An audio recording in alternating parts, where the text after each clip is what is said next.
I'd like to jump into some more discussion about things. When I talked about Indian music or like modern experiments in in, s- in scales like Harry Partch's stuff, all those really extra notes, they're called microtones. Okay, just so you know what that is.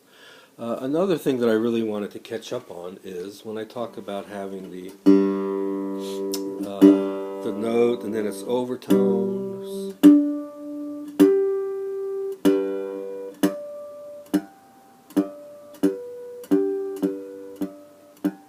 Like that.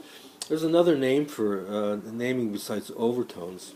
So this would be our fundamental note, fundamental, and then this would be our first partial. This is the note at the octave. First partial, second partial, third partial, fourth partial, fifth partial, sixth partial, and on and on and on. So it's just another way of naming things. Instead of calling them overtones, you can call them partials. Once again, this partial at the 3, 4, and fifth partial is very, very important. As I said before, this is the universe of major. This really discernible little chord that's formed here. Do, mi, so, mi, do. We call that the major triad. And so, this is the universe of major. It keeps showing up in every sound.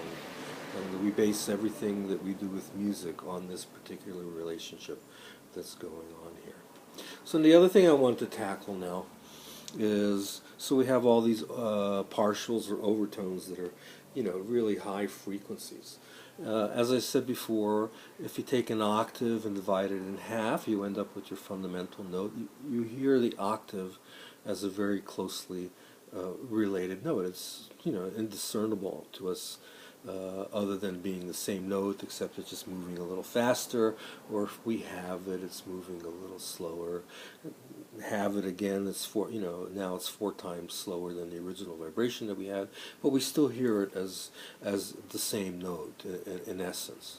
So now if we take our really high partials, like at 300, 500, 700, 900, 1100, and we keep having them and having them and having them until they fit into our original range that we had. I'm using this as an example.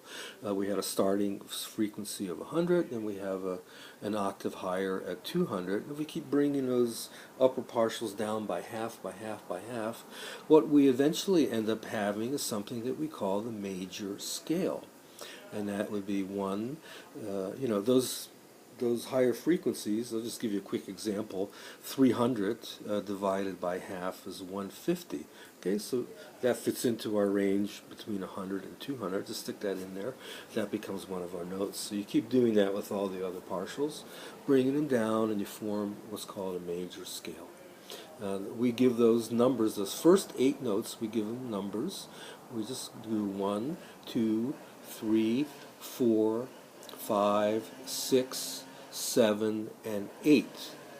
Okay, and 8 simply is our octave number. It could also be written as a 1 with a little line underneath it, meaning we now jump into the next octave, and this is our new one. It's an octave higher.